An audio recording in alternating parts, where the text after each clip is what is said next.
All right, folks, here we go on this Tuesday. Maybe we will do the intro music. I've not been using it, but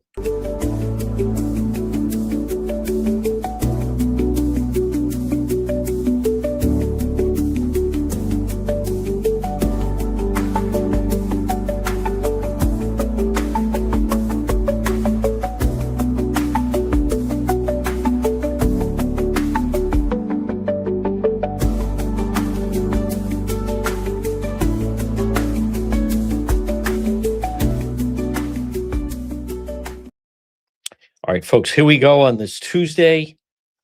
Again, at least it's sunny out. It's still freezing outside. We're going to start in just a couple moments. And then this hour, I believe we're going to join. There's going to be an update on the missing mom of Savannah Guthrie. There's Janet Dwyer, first one in. Folks, again, we're going to be starting in just a couple moments. Right now, it is 1 o'clock. We are live on X. We are live on Facebook. We are live on YouTube. So, and they're also going to be live on the radio as well. Yeah. Okay. So the sound is solid, but this horror Pete says we're good to go. Folks, this story, and I want to explain a little bit about this story, why this story takes off. I do notice that some people seemingly they get surprised by these stories. And maybe by me explaining it, it could help explain the story a little bit. And I also noticed that many of the people, and they're posting things like, I don't understand why this is news. And I mean, there's just never a shortage of people that post things like that. But the fact of the matter is, and I'll explain. I don't want to have to do it twice, but this story is just, and it's very frightening. Maybe that's part of the situation that people obviously don't understand. I mean, it's very odd. I get. I mean, I'm not. You're not going to dedicate the entire hour to it, but there's the people that seemingly don't understand how news operates. One thing that I notice is they're not shy about sharing with everyone that they don't know how news really works. Um, several years ago. Hi there, Elizabeth. That's right. This Henry B. Several years ago, there was a car accident, and it wasn't fatal. And okay, so why is it a big story that there was a motor vehicle accident? Well, because Tiger Woods was the driver of the vehicle. I don't understand how people just don't understand that. News is also driven by the people that consume the news, which is the public. So, and again, I don't want to be redundant, but I'll explain it again. This afternoon, let's just say, just hypothetical, this afternoon, that a man goes missing from Cape Cod. Okay, that's definitely news, right? That's definitely news, and you'd want the police to jump into action and try to locate that individual. We would most likely share it. But who is the person? Just, and again, nothing wrong with the man, but just some man on Cape Cod goes missing. Okay, that's a story. But what if Tom Brady's father went missing? That's a excuse me. That's a larger story. I understand people are confusing, I think, police reaction with, well, why would Tom Brady's father go missing? Why is that a bigger story than just some unknown on Cape Cod? Because that is the story that people would glue onto. That is the story that people would continue to follow. And those that put out the news, it's not lost on them that that type of story takes off. There's John Beckman. So now I also want to, while I'm on my rant, hi there, Denise Oliver. Good afternoon, everybody. Again, I mean, at least it's dry out. Excuse me. And at least it's nice and sunny, and we should have some good melting this week. But the temperatures for next weekend, for Super Bowl weekend, I think it's going to be 0 out. So maybe I can explain to people. Maybe then they will understand the difference and the nature of it. But it's not one person. Then these other people, I agree. I don't know what to tell you. You got to also come back to what is, and I'm not trying to be preachy here, but what's news? News is something out of the ordinary, right? The definition of news is something out of the ordinary. And the best example I like to give is, um, you know, the planes are landing at TF Green Airport. Okay, that's really not news. A plane had trouble on the approach, and maybe there's almost a crash near the airport. Now that's news. Why? Because it's out of the ordinary. So when you have a well-known anchor on the Today Show, and suddenly, according to police, her 84-year-old mother, sometime Saturday night, they describe where she lived as a crime scene. She didn't wander off. There is going to be a briefing coming up, I believe, at the bottom half of the hour, and I believe we're going to try to tap into that. But yeah, it's highly unusual. And I can tell you, if you're in media, of course, people are. I mean, did someone go in and abduct her? They're talking about an abduction. And did they do that because her daughter is Savannah Guthrie? So, all right, we're going to begin. Folks, good afternoon. And it is the John DePietro show. Now, remember, the radio show, we start at 11 and then we go till 2. But this hour, we do live on all of our platforms, including AM 1380, 99.9 FM. And then you can always listen online at the website, depetro.com. But for this hour each weekday, we're also live on our Facebook page, we're live on our YouTube page, and we're live on X. And it's on demand. Many people watch it later. Right now, there's someone that will be watching this later, and you could always just put replay or what have you. This portion of our program is brought to you by the Coesit Inn, and they're proud sponsors of depetro.com. Check out the website. It has links to all of our social media. Also, we have great merch available. We also, for those, we have now delivered the merch. Road Patrol. It's RPFL. That's right. Road Patrol, fill in the blank live. There's the merch on the online shop at the website, depetro.com. Remember, the Coesit Inn, they're open 7 days a week. They can also handle a large group. I like to say they're waiting for you with also a great large bar area. They're waiting for you at the Coesit Inn. So today, coming up around 1:30, I believe that's the latest, there's going to be a briefing on the mother of Savannah Guthrie who is missing. And I want to use this opportunity because many times when I see comments, and because I'm engaged with so much social media, I see these comments and I mean, a New Year's resolution is I really should stop posting on my own page simply because I'm not trying to come at people. I understand the imbalance, but sometimes I see things and I feel that they need to be explained and examined. So people seem, and the common quote is, why is this story getting this attention? And people seem upset about it, as a matter of fact.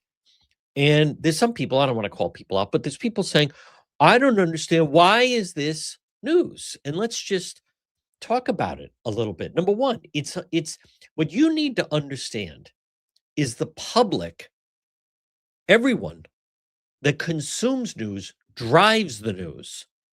The news media, they don't do stories. They don't do in-depth stories. They don't say stories that people are not interested in. So, as I was trying to explain, why is this news? Well, it's the unusual nature of it. Number one, it is a famous person that people know, and that is Savannah Guthrie. I don't watch the Today Show every day, but I certainly know who she is. And according to officials in Arizona and the sheriff, it sounds like she was abducted out of her home Saturday night. And those of you who've been following it, they're saying that she has a sister, took her home, but the mother, although lives independently, mentally all there, she didn't just wander off. So, number one, people identify Savannah Guthrie. There are some people that watch her every day on the Today Show. Number two, the unusual nature that, in fact, that it's not her mother's just missing. It sounds like, according to the sheriffs, that the mother was abducted. Now, we don't know. The mother didn't show up for church on Sunday, so look at the timeline. The daughter drops her off Saturday night, I think, or they say between 9:30 and 9:45, and she doesn't show up. She'd always go to mass on Sunday. She didn't show up for church. So then they called a family member, and then they went over, and then that's kind of where we are. Apparently, she also needs medication. But you have to understand, it's not only a story. Last night, ABC World News Tonight with David Mirror, it was the lead story on a rival network because it's news, because of the unusual nature of it. Again, I get some point today, two hypotheticals. Let's just say, as I started to say earlier, man is missing Cape Cod. Okay, that's news. The media should put that out. We always put that stuff out. But now let's say a man was kidnapped from Cape Cod. Well, now that's very unusual, as a matter of fact. Now, as I was saying, total hypothetical. Let's say it's a parent, the elderly parent of a very well-known person. I just threw out Tom Brady as an example. There are some people, I think they get confused and think, well, that's not fair. That's a bigger story because it's Tom Brady's dad. Yes, that's what would drive the news, the unusual nature of it. Someone also, and I'm not trying to just react to social media, but someone posted on the page, I don't understand the Savannah Guthrie story. This happens millions of times a year. Millions of people are kidnapped. Millions of elderly people are kidnapped out of their homes. Could I have a link to that story? Where are the statistics on that? I find that's not only find that hard to believe, I know for a fact it's not true. Millions of people are not kidnapped out of their home. No, granted, we get people missing. Many times there's a runaway teen. Um, oh boy. I'm seeing some of the Savannah Guthrie's missing mom pacemaker stopped syncing with her Apple Watch. Okay, so there's going to be a press briefing coming up, and I think we are going to dip into that. And I think I also saw that the Ring camera at the home was not working. So why does this also resonate? And again, maybe it'll be helpful. And I notice when some of these people post these comments, they're not alone. There are people saying, I was thinking the same thing. Why is this news? Well, it's also news that this is also a fear of people that may have an elderly parent who lives alone, who lives independently. And so it strikes a nerve. The sheriff out there also said basically she was like abducted while she was sleeping. And then he had to backtrack on that and say, well, I didn't mean literally as she was sleeping. So he's doing, there are some groups, I noticed some progressive groups are upset because Savannah Guthrie put out a post saying, please pray. Why would you get upset over that? Please pray. But I did see some people posting, um, this happens to millions of people every year that they kidnapped out of their homes. No, that doesn't happen. Jill Sabago, but just because she's relative to a TV reporter, there it is. There's millions of people that are kidnapped all over. Give them millions of people are kidnapped. Can anyone name when's the last time someone in Rhode Island was kidnapped out of their home? You had that woman who there was some guy from Cleveland or Ohio, and then you have the people reacting to it. Which again, not to be redundant here, but what you need to understand is it's the makeup of news is something out of the ordinary. The makeup of news is something unusual, many times relatable. We hear this from time to time. When you had Natalie Holloway was missing in Aruba, there were people that are upset saying, why is the Natalie Holloway story getting all this coverage? And yet you have young women of color that go missing. That's the public that decides that. And I think you need to understand that. The public needs to understand that. Channel 10, I'll use them as an example, but you can use any news outlet, whether it's Channel 10 or Channel 12 or the Providence Journal or the Boston Globe. They post different stories on their perspective on their websites. And then they get a report. And then Channel 10, just as an example, nothing against them. By the way, they're not doing anything different than anyone else is doing. But they then see what stories has the most engagement, what stories the people are most reacting to. Then they see stories that people are not reacting to. They run a business. What does that mean? It means they want to push that story out more. Maybe there's a follow-up story. But my point is, it's actually the public that decides that. So with Natalie Holloway, and I remember that story, when she went missing in Aruba, it was a big story because the public reacted to it. When John Benet Ramsey was found dead, there are young children killed all over the country. Why this focus on John Benet Ramsey? Well, that's what the public reacted to. That's what the public reacted to. The public is reacting to Luigi Mangione, who is in custody for killing the guy in New York. So I kind of understand the people. Well, it's clear to me that there's some people they truly don't understand how news works. It's something unusual, and it's something that not every story captures the public's imagination or interest, I should say. And I deal with that all the time, by the way, of people that they're trying to push me on a story. This is a big story. I say, I don't think so. I don't get a vibe on that. I don't get a vibe on that. To me, it's not a big story. But and I encourage them sometimes contact channel 10, 12. Maybe they'll go with it. I don't see it. But with this story, I think number one, it's a known person, Savannah Guthrie. Number two, it's relatable. She has an elderly parent. And number three, we're not talking about she wandered out and it's a silver alert. It sounds like she was abducted. So, which is very, very serious and unusual. So, of the nature of this. This portion of our program is brought to you by Propane Plus. Folks, call Propane Plus today in Rhode Island, 401 885 4209. In Massachusetts, 508 252 3359 for Propane Plus. Hey, propane, great for heating or cooling your energy source. The Johnson family, 3 generations, they're available 24/7. You can depend on Propane Plus. Call them today, 401 885 4209. In Massachusetts, 508 252 3359 for Propane Plus. Now, I want to also use this opportunity I want to commend the Bellingham Police Department. For those that are unfamiliar where Bellingham is, it's the first town in Massachusetts over from Woonsocket. And they put this out that there was an increased police presence on Center Street while officers were executing an arrest and search warrant. There'll be additional information released once complete.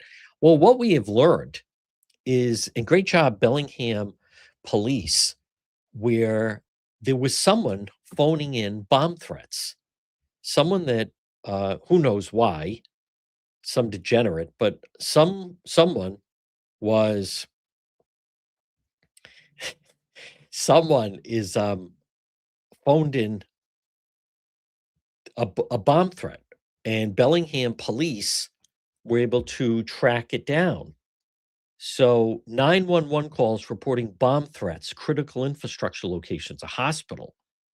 So, and then they, assisted by Milford police, executed a search warrant and took a 42-year-old male from Bellingham into custody without incident at the residence. But I want to just drill down because I want you to understand the difference. There's some people that that are essentially a lost cause. But I want you to just look at this. Increased police presence on Center Street officers execute an arrest and search warrant.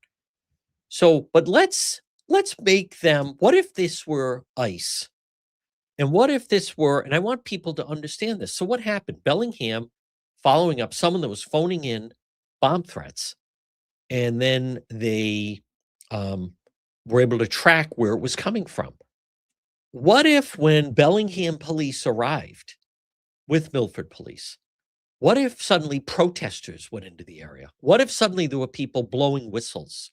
What if suddenly there were people honking horns, screaming, threatening them, and basically trying to impede them? How do you think that would have gone? Now, Bellingham police reported that they were able to do this without incident. But what if this became a regular occurrence?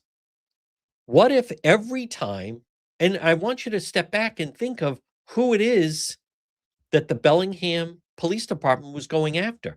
Someone who was dangerous, someone who was phoning in phony bomb threats to hospitals and a transportation hub. What if suddenly a mob went over there on Center Street and suddenly they start honking horns and blowing whistles and screaming and police out, Bellingham police out. Now, a couple things. Number one, would you consider that a peaceful protest? Number two, I think a fair question would be like, what are these people doing? We're trying to, there's a police presence on Center Street in Bellingham. We're trying to execute an arrest and search warrant. Oh no, we're protesting. So we're going to get in your way. We're going to use our cars to block you in. How do you think that would go? How do you think that would play out? Do you think the Bellingham police would be able to say we were able to do without incident? No, they'd have to call in more police. Maybe somebody might get arrested, and it would be a completely different experience. And there was someone that posted, shame on ICE. They cover their face. Our Rhode Island and Massachusetts police, they don't have to. Well, Rhode Island and Mass police, they don't deal with something the atmosphere that ICE is dealing with when they're trying to execute a search warrant. Bellingham police and Milford police, they were able to pull that off. And, think of the nutcase that is phoning in phony 911 bomb threats, to hospital and transportation hub. Maybe he does have bombs. Maybe it is dangerous. Now let's put a bunch of people on the street. Let's put some women in station wagons, and they're going to block in the Bellingham police and Milford and go up and scream. And they have goggles on and they're ready to fight them. And suddenly there's 50 people on Center Street in Bellingham. And then suddenly the crowd is growing. How do you think that would have gone? I hope people understand my point. I can tell you what I would say, that the Bellingham police put out this on social media, increased police presence. We're executing an arrest and search warrant. In other words, stay out of the area. Stay out of the area. That's what they're saying. That's what they're trying to communicate to the public. We're trying to get someone. Well, what if, in fact, you had people and suddenly, oh no, we're here to protest. We're here to impede you. We're going to block you in. Don't take him. No. And they all start screaming in that manner. How do you think that would have gone? Folks, this portion of our program, good job, great job, Milford Police and also the Bellingham Police, as a matter of fact. This portion of our program is, is brought to you by Capital Fence. Remember, protect your home, protect your business with Capital Fence. Call my friend, owner, Mike Rizzo. Call Riz, 401-618-4407, 401-618-4407. Capital Fence.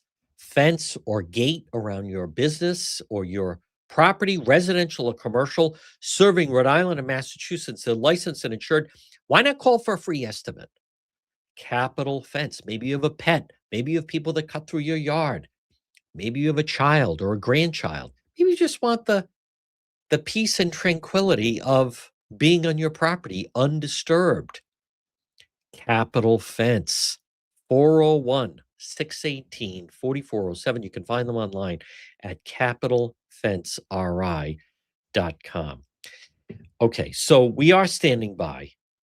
I would like to uh carry. I believe there's gonna be yeah, okay. There's gonna be a press briefing coming up regarding the situation with Savannah Guthrie of the Today Show. Her mom is missing. This is an unusual story. Let's see.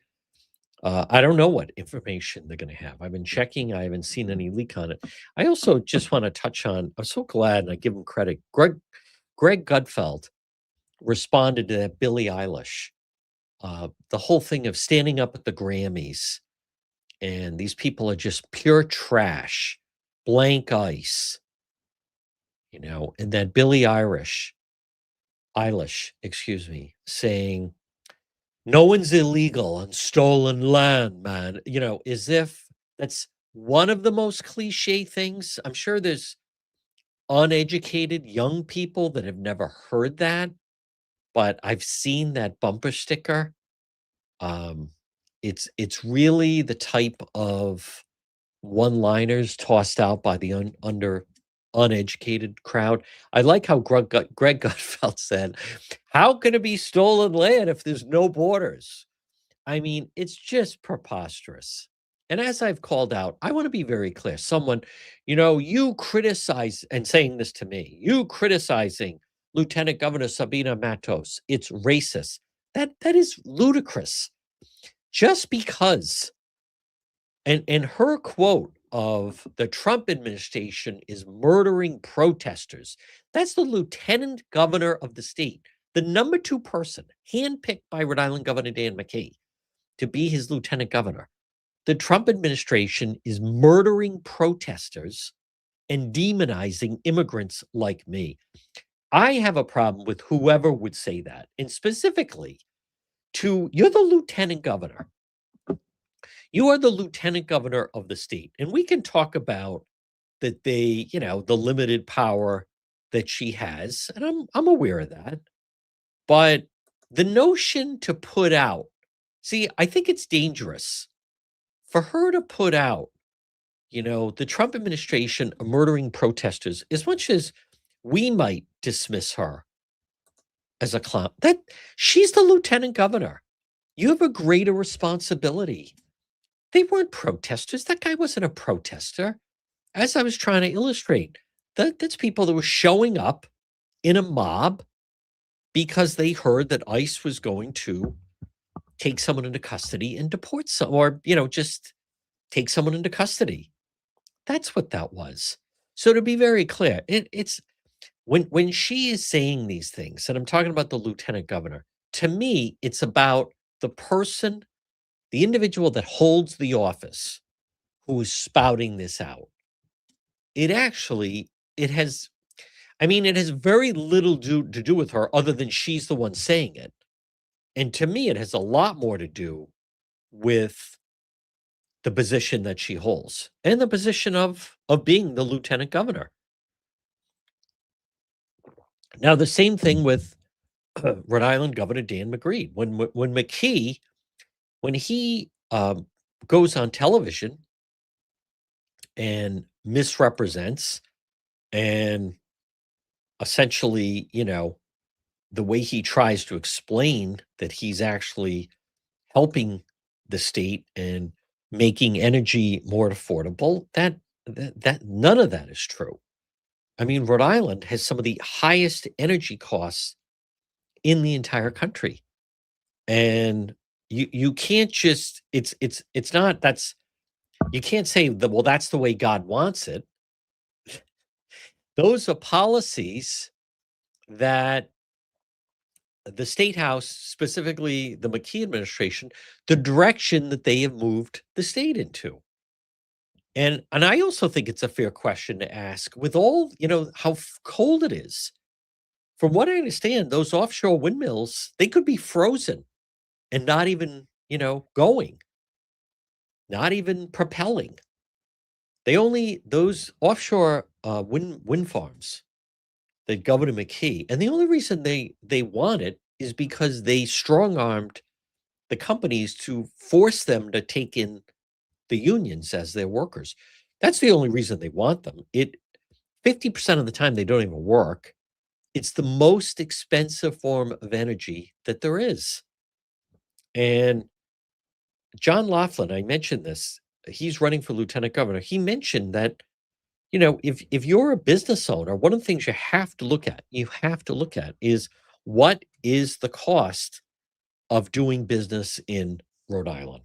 And you can't ignore if it is in fact very high cost.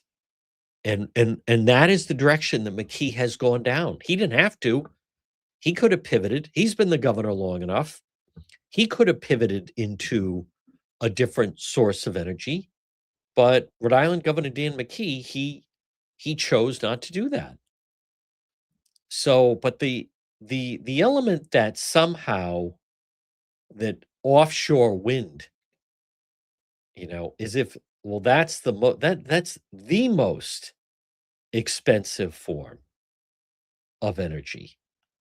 And that's one of the reasons why our energy costs are so high in Rhode Island, which they are. So now we're going to be joining. I'm seeing they're getting ready for the press briefing. I do want to cover it, the sheriff's press briefing, and I believe we're going to be able to successfully carry that. I'm very confident that we're going to be able to do that and not have any problems. I'm seeing I might be able to even, as we're live, switch to the source that we're going to use for it. But just to get back to, the energy situation, it is without question, it is you can't it can't be ignored just what a big problem it is, and not just for homeowners, but what a huge problem it is for people that are also trying to operate a business. And it's it's a major problem for people that can't be competitive in trying to run a business. Now, there's a couple other things, and again, I'm very confident that we're going to be able to. I think we're going to be able to carry that. Um, it hasn't started yet, so it should be starting, yeah, momentarily, and then we will carry that. But I want to also just mention I had posted, folks. People should be very leery of our voting and the fact that our the state of Rhode Island is not cooperating with the Trump administration. In Rhode Island, you are not required to provide documentary proof of citizenship, such as a birth certificate or naturalization papers, in order to register to vote. One of the things that I want to make sure that you're aware of, that people should be aware of, and that is the fact that what you need to understand is in Rhode Island, they'll put what they consider to be safeguards in place. But the bottom line is they'll say, and if you don't follow this, this is a felony. And if someone doesn't follow it, this is a felony and blah, blah, blah. But what they fail to mention is that in Rhode Island, no one is ever prosecuted for on any of those cases. And I mean nobody. No one is ever prosecuted. So it's if there's no investigation, if somewhere in pick a place on 146, if they have signs that say if you exceed the speed limit, $500 ticket. Wow. The only catch is they're never out there monitoring and no one's ever been received a ticket of that nature. Well, then, it's an empty gesture. And that's what I want you to understand.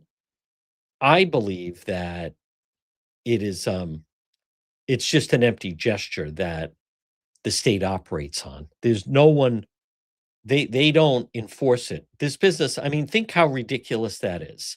And it is true, by the way. So you can register to vote in Rhode Island, excuse me, and you don't have to prove you're a citizen.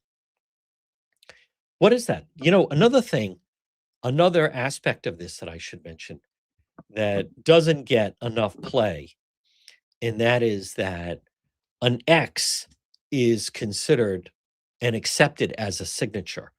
So if someone says, when you register to vote, you have to sign, I want you to think about that. What they're really saying is you just make an X, and then when you hand in the ballot, they'll claim, well, the signatures have to match. But let me ask you, how difficult is it to make an X match? If someone puts an X on register to vote and then someone puts an X on a ballot, just an X. That's it. Is someone really going to say, hey, wait a minute? These are very different X's. I don't think so. As a matter of fact, I know that's not going to happen. So, well, no, the press conference has not even started yet.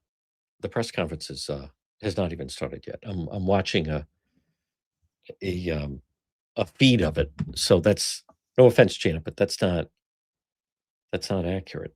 I mean, I have a live feed of it, and yeah, it hasn't started yet. So the live press conference is on and people are asking stupid questions. Actually, it hasn't on means that it's existing. I'm not sure, unless you meant that it is still scheduled. I'll give you the benefit of the doubt on that. But as of right now, no, it has not started, and I plan to go to it with this sheriff's department. So, but I've heard the latest with Nancy Guthrie is that the Ring doorbell on her home was not working. I know people are asking, is the video? One of the things it's not on, but people are commenting. Right. You're confusing me. It's not on. Yeah. I'm referring to comments that people posted just that I was posting on the story. That's what I thought I was clear on.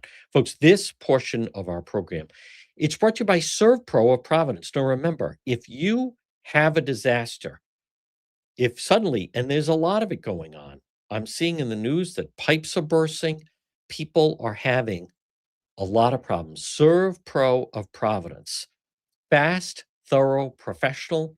If you have if you have a fire and then you have fire damage or smoke damage, if you have a fire, you're going to have water damage. And if you have water damage, there's a good chance you're then going to have mold. Serve Pro of Providence. Now, remember, with all this melting, maybe you need to call them. They're fast, they're thorough, they're professional. 401-941-5500. 401-941-5500. Serve Pro of Providence. Fast, thorough, professional. Give them a call when disaster strikes. You can count on Serve Pro of Providence. Now, and this happens sometimes.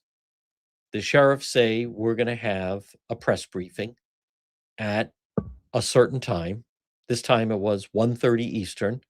Everyone is standing by and they're running late. Now, this sheriff, he's been doing a lot of interviews. He's had to walk a few things back. I'm sure they want to be cautious here.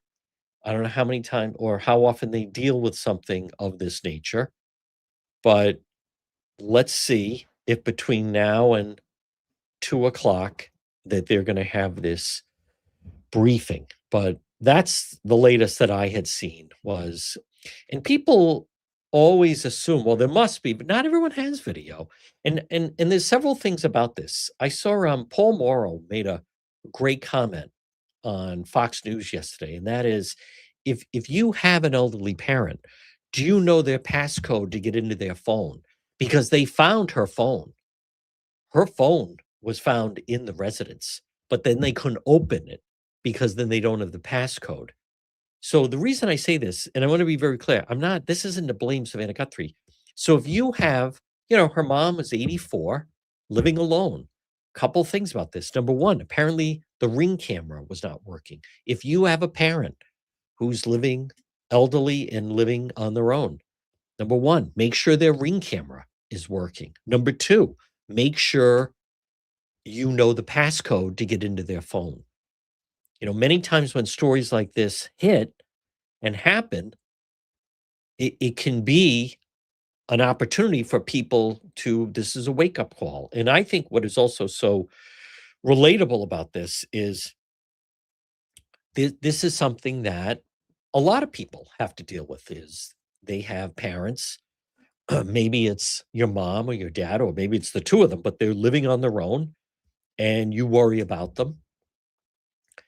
And and then something like this happens, maybe you have better security where they live.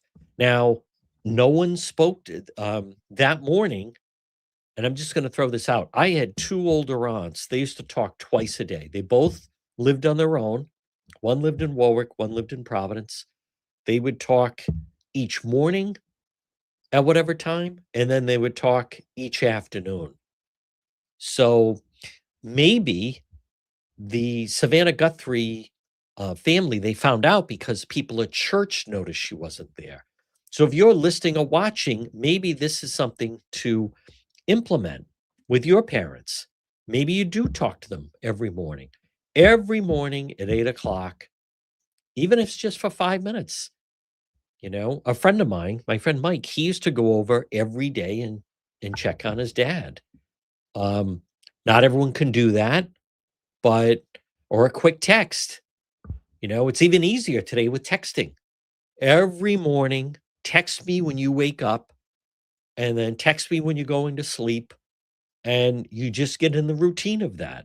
And again, I'm saying this not to second guess or this is in no way criticizing, but I think this type of situation, how many other people are saying, oh my God, I go a week without talking to my parents, or I go many days. This was Savannah Guthrie's sister dropped her, had dinner with her and then brought her home. And then she seemingly has disappeared. So I'm not exactly sure why this presser is delayed. I want to use, but my point is, in a story like this, there's different things that people could implement that to check on that person and to make sure. And as I think of it, you know, as I said, I had relatives that used to call each other, but it could easily be, you work out a situation where mom and dad, every morning when you wake up, I want you to text me and then we'll talk even just for 5 minutes during the day. And then when you're going to sleep, right before you hit the pillow, I want you to text me just to say good night. And then, again, I'm not saying it's totally foolproof, but at least gaps of time could be very valuable time. Folks, this portion of our program, I want to remind you about Kids Club on the Pike. Now, if you're looking for childcare options, it is perfect for a birthday party venue or a team celebration, but they do before and after school care, preschool, half and full day programs for preschool children ages 3 through 5. They provide transportation before and after care for school age children ages 5 through 12. It's Kids Club on the Pike. Call Kristen today, 401-443-5336. Now, they have multiple locations, but they do have Kids Club on the Pike right off of 295 on the Cranston Johnston line. It's Kids Club on the Pike. Call them 401-443-5336. So I don't know why, and we're not going to speculate, but this briefing that they were scheduled to have is clearly running delayed. And I want to just check the feed on it, but I'm fairly, yep, it's still delayed. I'm not sure why. I don't want to speculate. Maybe there's good news coming. Maybe there's good news coming, but everybody is still standing by for this sheriff news conference on the Guthrie case in Tucson. So, which is not far from the border. Now, I think on something like this, we don't know, um, we don't know what happened. But I also want to emphasize this. This is not the same as I hear from people all the time. Can you post this? My child's missing. It's actually a runaway. There's a silver alert. Someone wanders away. Sometimes that person drives away. This is different. When you have law enforcement saying that this woman was apparently abducted from her home, that is very, very unusual. And think about, what's the last kidnapping case you've heard about? And when I say kidnapping, I mean a real kidnapping where there's someone that takes someone into custody and then they okay. Um, I think I think okay. Let me dip into this. Okay, I think this is To everybody hanging on to my words and then trying to hold me accountable for what I say. But I understand. So we're going to try our best to be succinct with you in the future. And also more important for you to understand is we have a lot of work in front of us. We have a job to do. this is the sheriff. And we have someone's life who is in jeopardy. And so job number one is we got to find her, and we got to work hard to do that. I understand there's great attention on this, and rightfully so, and I appreciate it, and I thank you for it because it has generated a lot of leads for us. This is the sheriff. And so we're tracking those leads, and we're doing things with evidence that you would expect us to be doing. So having said that, we're going to set this up. I know that a number of you yesterday, you guys drove me crazy. Yesterday, I was going from AM to all the way to 9, 10, 11. You don't have to. Answering concerns and questions, and it's just too tough. And it's not fair to the case. So what I'm going to tell you is today we're going to do this similar to what we're doing right now.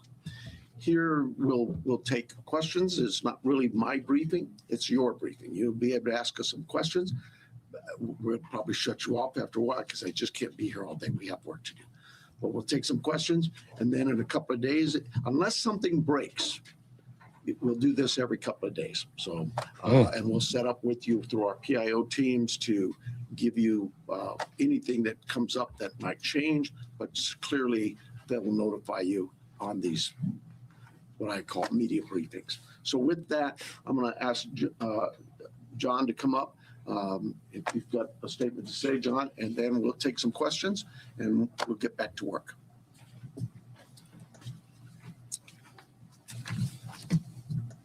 Hello, I'm John Edwards. My spelling is Jonedwards.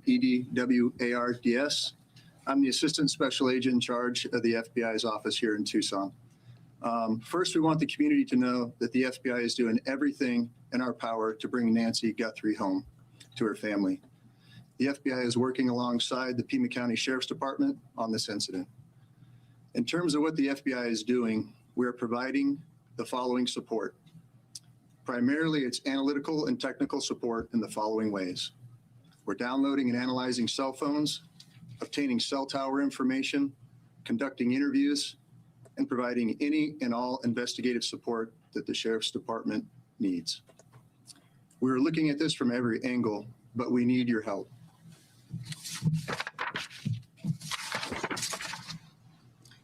If you live in the area or saw something on Saturday night, the 31st of January, or Sunday morning, the 1st of February, please report it to the Pima County Sheriff's Department or the FBI at 1-800-CALL-FBI. Every lead and tip is important. We are aggressively pursuing and looking into every single one. Again, please help us bring Nancy Guthrie home. Thank you. Again, folks, this is the live briefing regarding We'll take Nancy some Guthrie. questions.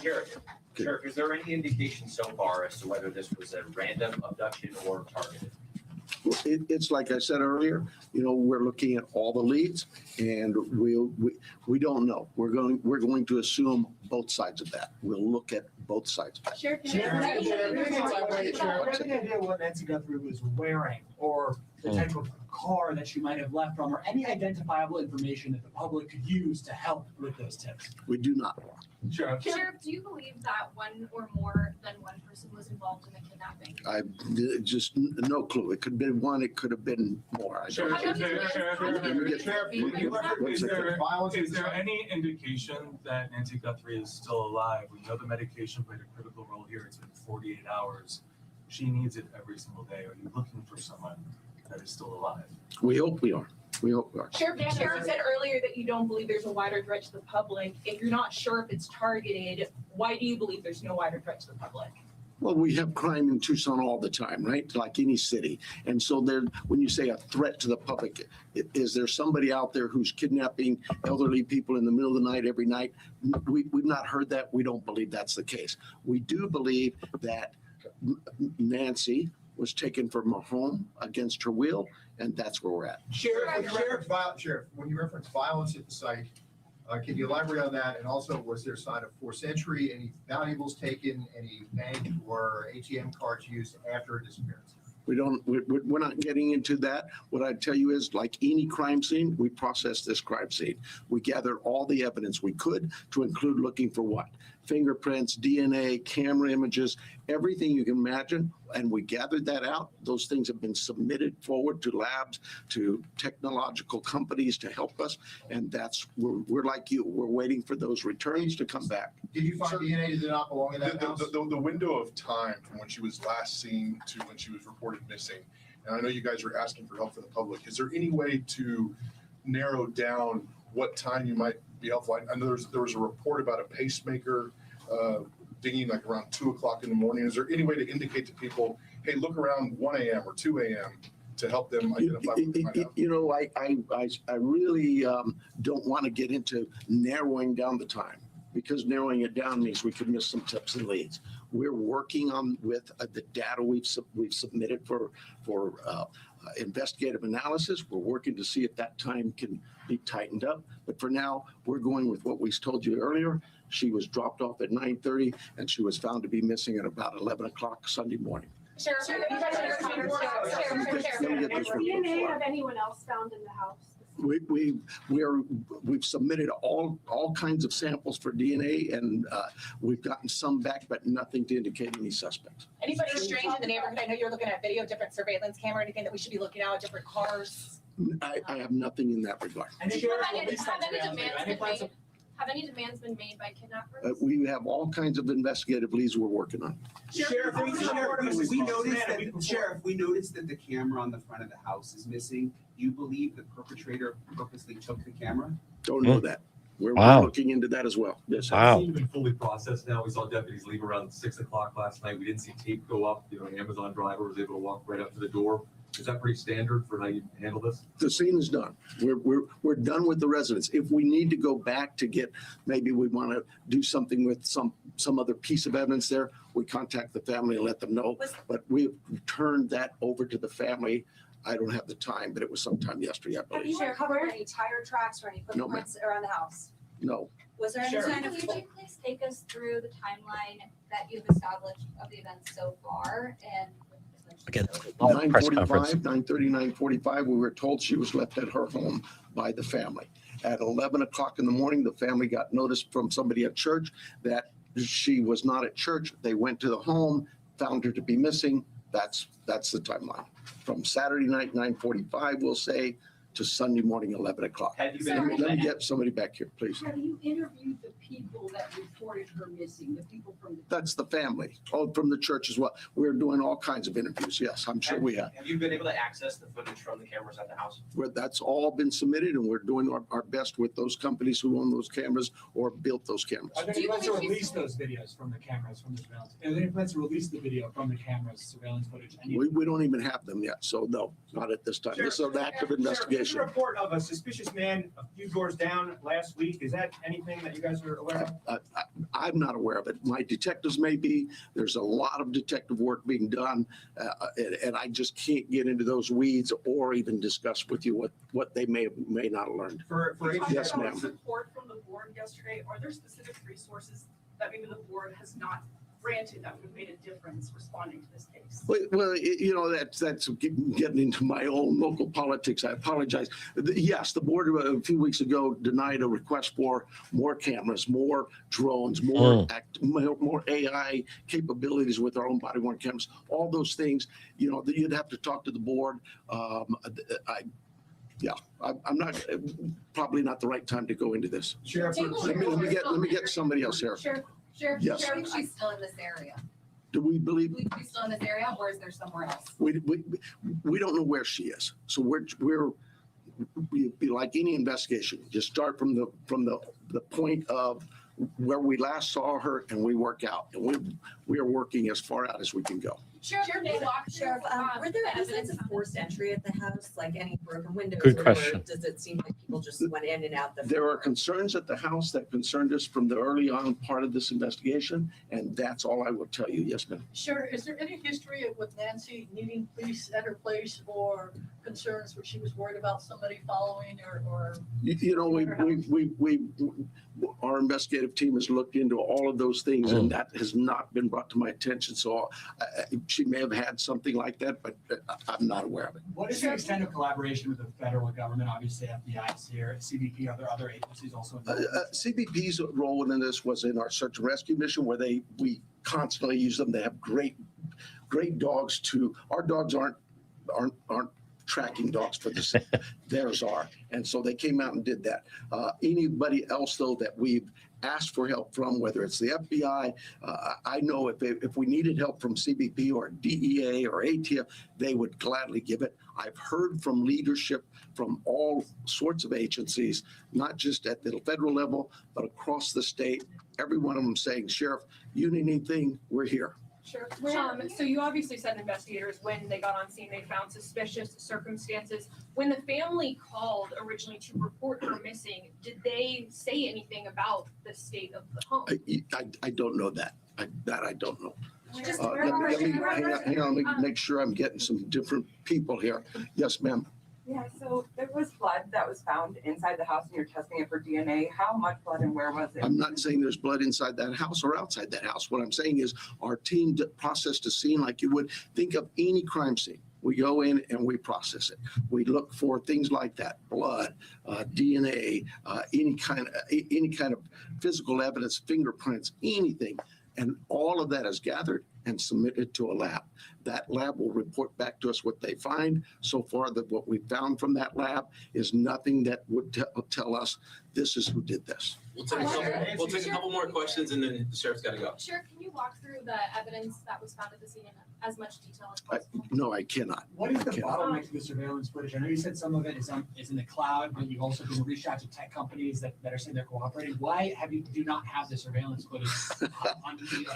That's what I tell them. How come I don't have this? Where's my evidence? It is a process, and I'm sorry, but you know, we're grateful that there's large corporations and companies who have bent over backwards to help us, to say, hey, Sheriff, tell us what you need. And so, yeah, I can't slam them. And we've asked them. They know the urgency here, but I'm like you.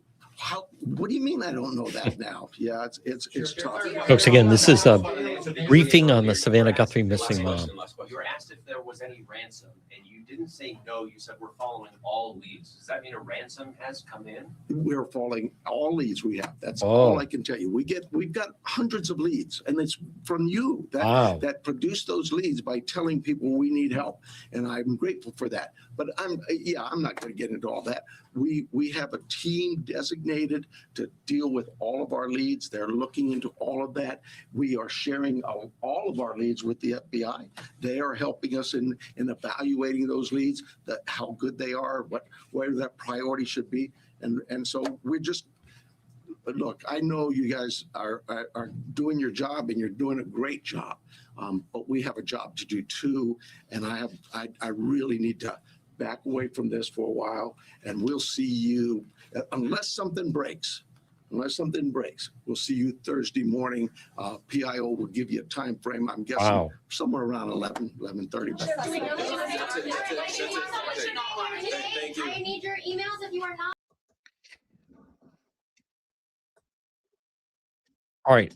And I want to actually address. I just saw, you know, it's why even hold in the first place? Nothing being said. Well, he is saying things, and you got to realize when you have, I don't know, 150, whatever. When you have a great number of requests for interviews, do you know how timely it would be to sit down and do 50 interviews? So you do one and get out all the information. You build a rapport with the press. They want the press. They're getting leads because of the press. So, and as far as nothing being said, that's not true. They're eliminating things. Maybe you're not hearing the press conference is strange. Why even hold it? Nothing's being said. Well, that's not accurate. They're developing information as they have it. So we don't know that. If you're listening to the radio, stay tuned for the 2 o'clock news. Unknown, unknown. Why kidnap an old lady? They don't, you know, I don't know. Last seen with the daughter. Well, the daughter says she dropped her off at home. So that is true. That is true, Chance. But I just push back on the notion of, there's nothing being said. Why even that you're because at the same token, they're trying to they certainly want the they want the press to cover it. They want the press to put the word out there. And if you don't have it, then you're then where are you going to go? So, oh, I see. Let me try. Let me just try that again.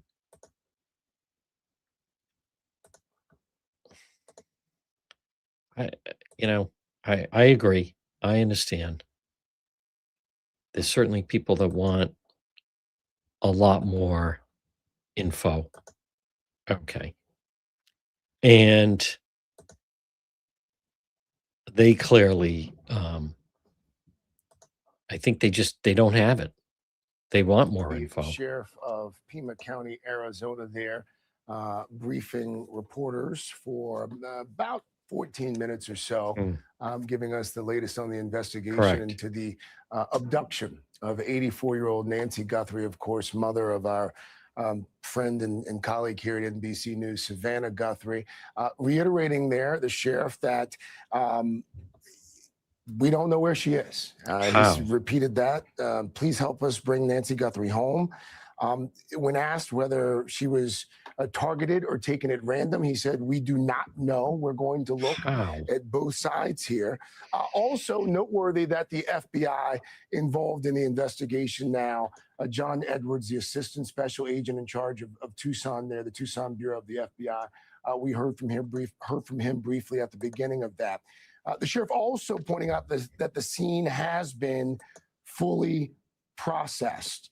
Also important to note here that the sheriff saying that at this point, we don't have any idea how many people were involved in the abduction of Nancy Guthrie. We're joined now by our national law enforcement and intelligence correspondent, Tom Winter. Tom, again, noteworthy that the FBI now involved, the FBI saying it's doing everything in its part, everything in its power, rather, to bring Nancy Guthrie home.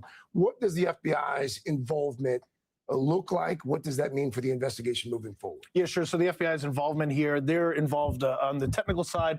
Was also encouraged to hear that they're involved on the interview side, that they're conducting those interviews, organizing that. Those interviews are also being shared by the Sheriff's Department. They've got their CAS team there. That's the Cellular Analysis Survey Team. What they do is they look for Nancy Guthrie's house. They know where it is on the map, and they have a map of cell phone towers in and around that house and any other potential location that they would be looking for. And if you think of a cell phone tower as a piece of pie, and that there are 3 pieces on that pie, and that's where the antennas are located, you look at all the antennas that would have coverage over that house. Hold on, over that everybody. I area, want to and some other. I want to just see. I believe Governor Walz is going to hold a press briefing.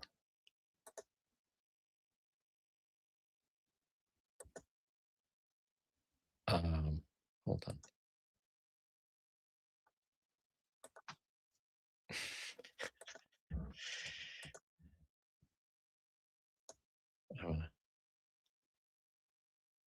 Here we go.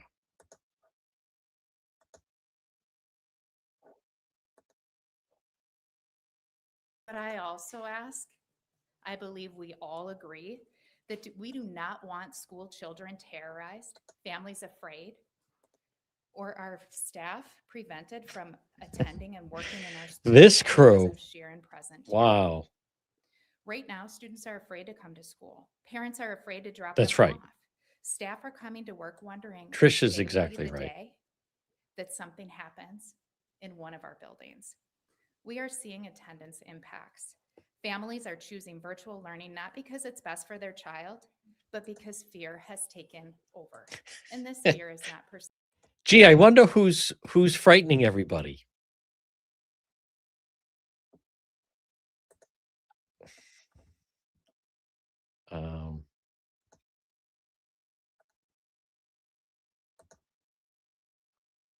Let me go to this.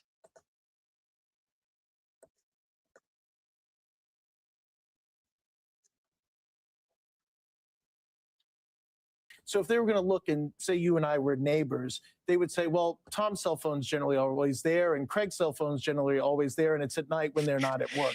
Start What do to you look mean for you some feel things that don't belong. aggravated? And What there's are some you other things that they talking look for in the about? process of processing that area from a cellular standpoint, and using computers and some pretty accelerated programs start to develop That is all whether or not true. there are any needles in a stack of needles that are not normally there. And that process is a little bit more complicated than what I'm sharing, but that's one of the things that they're working on. They're also analyzing the cell phone.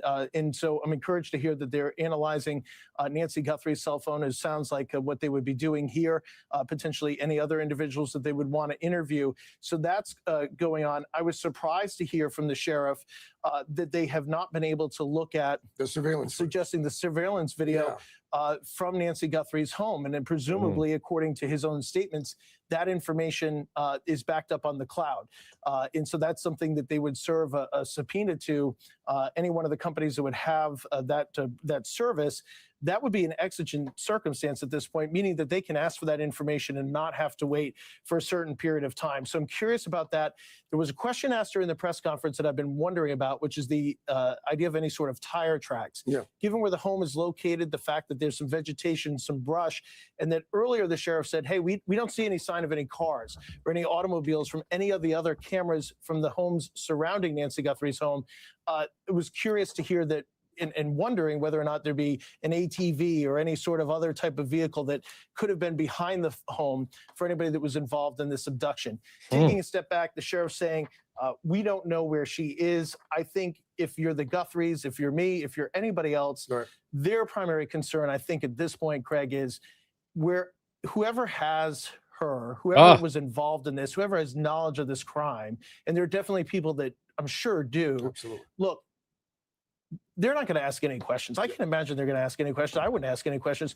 Drop off Nancy Guthrie at a hospital. Drop off at a fire station. Do something there to help out Nancy. It might not be too late. Holding out hope for that outcome. Law enforcement. Hi, Dennis. I am. The family has been adamant from the beginning of all of this that they simply just want Nancy Guthrie home. They want her home. The medications that she takes are needed for survival. And to your point, time is of the essence. And if you know something, say something. Drop off. Liz Kreutz is following the story. Hi, for us. She Dennis. is in Tucson. She is there at that news conference that just wrapped up. And Liz, it was interesting to hear the sheriff say that we should not expect another update until Thursday morning unless there's a break in the case. I agree. Yeah, Craig, I thought it was a very interesting press conference here because it was not so much a press conference as it was a Q&A. The sheriff came out and said, essentially, I know I've been going around doing interviews with all these different outlets, whereas we've heard he's given different answers at times to different news outlets. And now this time he seems to have decided to come out and just address everybody at once. He didn't really give any update of his own. I think a lot of us were hoping that we would get some new details. Instead, he let reporters ask questions, and he gave very short, brief responses to all of those. In fact, going into less detail than he has over the past 24 hours. He flat out said, we have a lot of work in front of us. He said, we don't know where she is. And when asked if they're looking for someone who's alive, he said, we hope we are. And I also found it really notable about the footage. I mean, the number one thing that they say is going to help them crack this case is surveillance footage. And knowing that they are still trying to access the footage from the home is concerning. He says they're working on it with the big tech companies to try to access the cloud. And beyond that, the sheriff has told us, and we've talked about this, how challenging it is in this particular neighborhood because it's very dark. The homes are on large plots, acre lots, very much removed from the street. And there's a lot of this tall desert brush surrounding all of the homes.